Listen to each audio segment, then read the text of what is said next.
Good morning, children. Today we are talking about graphing linear functions, and this is going to look very similar to the lesson we did a couple days ago about functions, tables, and graphs. We're taking all that same information and putting it together.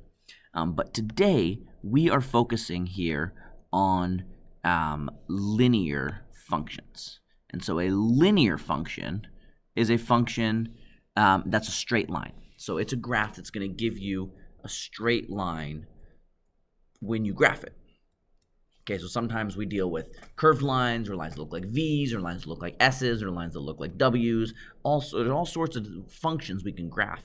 The most basic of them are linear functions, and those are straight lines. And so that's what we're dealing with today. And my pen is not working for me very well, so we're going to see how frustrated Mr. Sankey gets teaching math today. All right.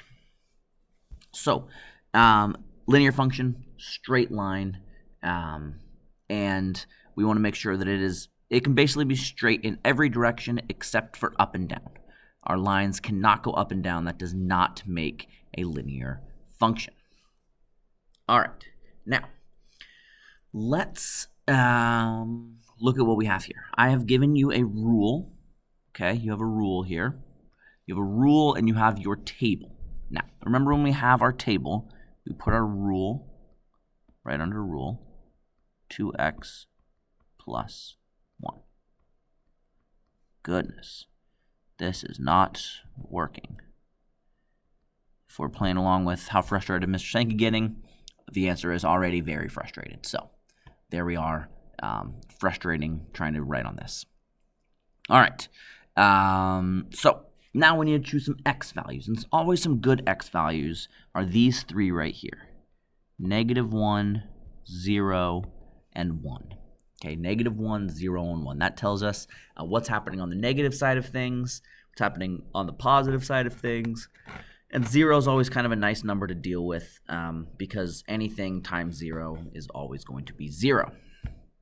All right, so let's start with 0. Let's plug 0 into our rule here. Remember, we take our x values and we plug them into our equation. So instead of 2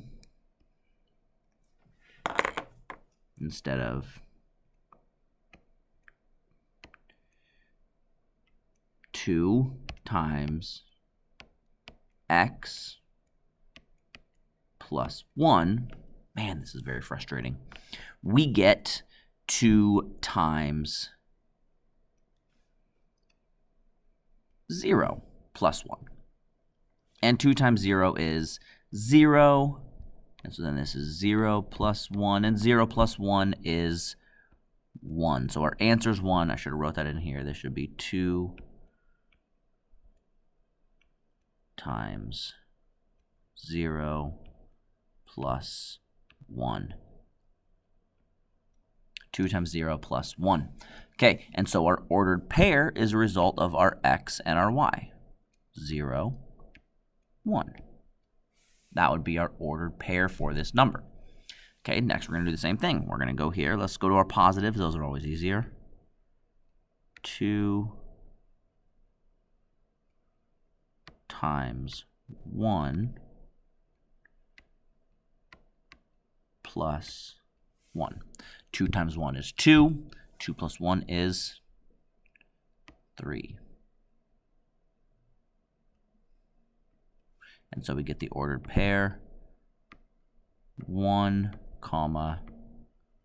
3.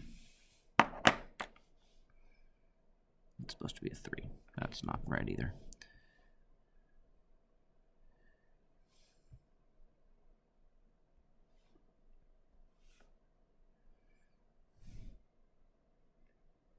-3. All right, now we're at -1, so we're going to write it as 2 times -1 plus 1. Now, positive times negative is negative. 2 times 1 is 2, so this is -2. And -2 plus 1 is -1, which gives us the point -1, -1. -1, -1. So now we have 3 ordered pairs over here, yes? Over here, we have a total of 3 ordered pairs. And we're going to take those 3 ordered pairs and put them on our graph. So we're going to come over here to our graph. We're going to graph, oops.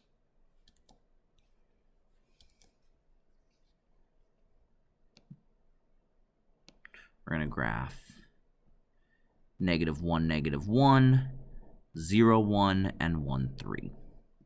All right, so -1, -1 ends up right here. 0, 1 ends up right here. And 1, 3 ends up right here. And then we take our ruler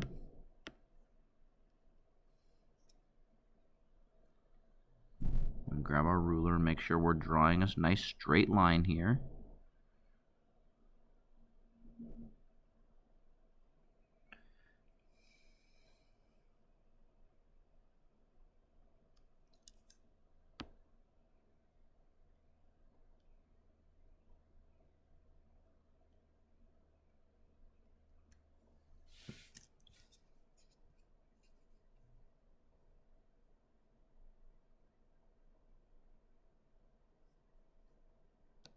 And that is our straight line for the equation y equals 2x plus 1.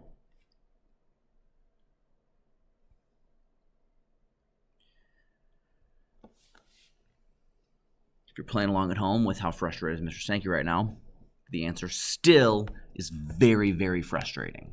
This is a very frustrating situation. My app's not working, so we're doing one example. We will talk more about it tomorrow. See you all then. Bye.